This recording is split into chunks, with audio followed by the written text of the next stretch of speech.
President Nikos Pavlopoulos of Greece, centre-left, with President Recep Tayyip Erdogan, centre-right, during a welcome ceremony in Athens on Thursday.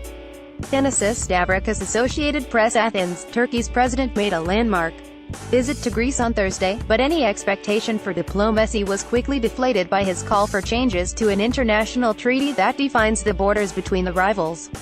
The visit by President Recep Tayyip Erdogan was not his first. He had visited Greece twice before as prime minister, but it was the first by a Turkish president in 65 years. With Turkey's relations with Europe and the United States deteriorating, there had been hopes that Mr. Erdogan's visit might portend closer relations with Greece and greater stability in the region. It had been touted on both sides of the Aegean as being aimed at improving ties. Instead, Mr. Erdogan managed to provoke his hosts even before landing in Athens. In an interview published in the Greek daily Kathimerini on Thursday, he suggested an update of the 1923 Treaty of Lausanne, which defined Turkey's borders with neighboring countries.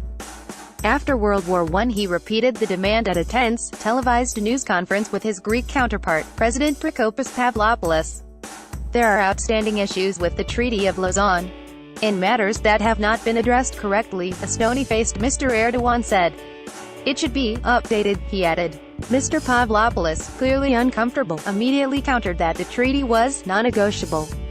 The Greek news media condemned the Turkish leader's stance as provocative and unprecedented. Mr. Erdogan has been raising the issue of the Lausanne Treaty since last year's failed coup, calling it unfair, a public stance that is considered provocative not only toward Greece, but even in Turkey because it questions the very legitimacy of the republic that was established on the foundations of the treaty.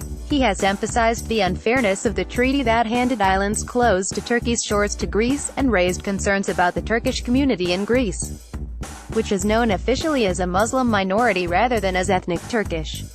Mr. Erdogan, who appeared to be a liberal pro-European Democrat in his early years as leader, has increasingly adopted a nationalist, neo-Ottoman posture in recent years, presenting himself as a leader who can recreate some of Turkey's lost empire. In a speech last year at the presidential palace, he similarly criticized the treaty and those who negotiated it. They tried to sell us Lausanne as a victory, he said at that time. Look now to the Greek islands. We gave away these very near islands. Is it a victory? Those places were ours. Why? Those seated at the table were not up to challenge. Because they could not deliver. Now we are having problems. After Mr. Erdogan picked up the theme on Thursday, Prime Minister Alexis Tsipras of Greece told him that he was eager to build bridges, not raise walls, and he underlined the need for respect for international law, treaties and of the territorial integrity of countries. Mr.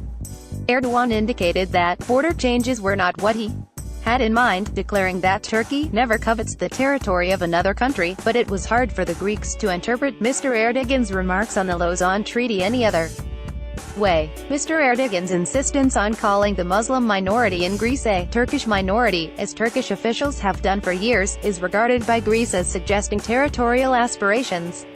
Mr. Erdogan called on Greek authorities to drop ideological fixations, and to expand the rights of the Muslims living in Thrace, in northern Greece, which he is to visit on Friday.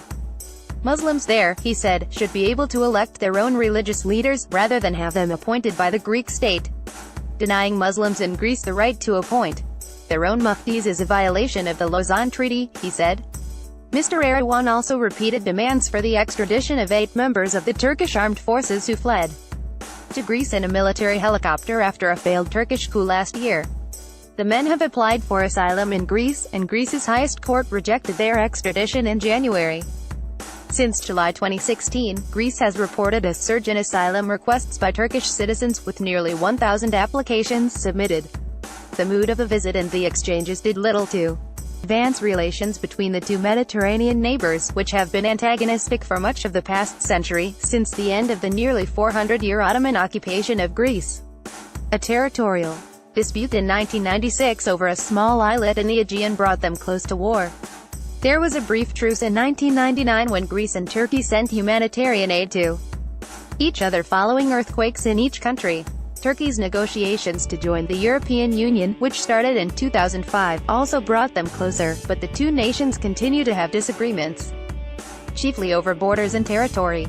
Among those disputes is the stalled peace process over Cyprus, which has been divided into Greek and Turkish areas since the Turkish invasion of 1974. Another point of contention are the waves of immigrants that continue to reach Greece from Turkey, despite an agreement between the European Union and Ankara last year that was aimed at curbing human trafficking across the Aegean.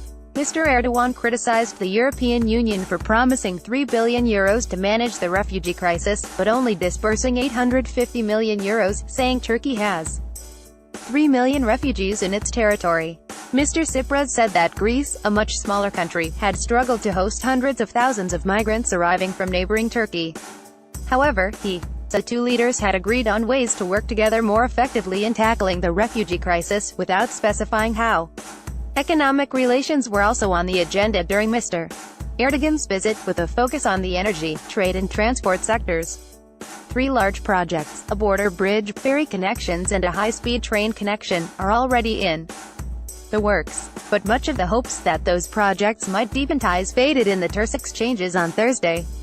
İlter Turan, professor of international relations at Bilgi University in Istanbul, said he was trying to understand why Mr. Erdogan would call for any change to the treaty since it was the founding document of the Turkish Republic. "I would imagine Turkey would be the one to say it was non-negotiable," he said, given the sanctity of the treaty to Turkey's republic. "It applies the law equally to people of different beliefs, and there are mutual obligations to respect minorities." Security was tight for the visit, with more than 2,800 police officers on duty in the Greek capital, and Mr. Erdogan was said to be traveling with some 200 security guards and special agents. Before Mr. Erdogan's visit, the Greek police arrested 9 Turkish citizens suspected of being linked to the Revolutionary People's Liberation Party Front, an extreme leftist group, in Athens last week. The 8 men and 1 woman, accused of hoarding explosives in Greece, deny any wrongdoing. The group has been designated a terrorist organization by Turkey, and it is known to have a presence in Greece. Mr. Erdogan visited Greece as Prime Minister in 2004 and 2010, and Prime Minister Bin Ali Yildirim visited in June. But no Turkish president had visited since Selo Bayer in 1952. Nikki Katantonis reported from Athens, and Carlotta Gall from Istanbul.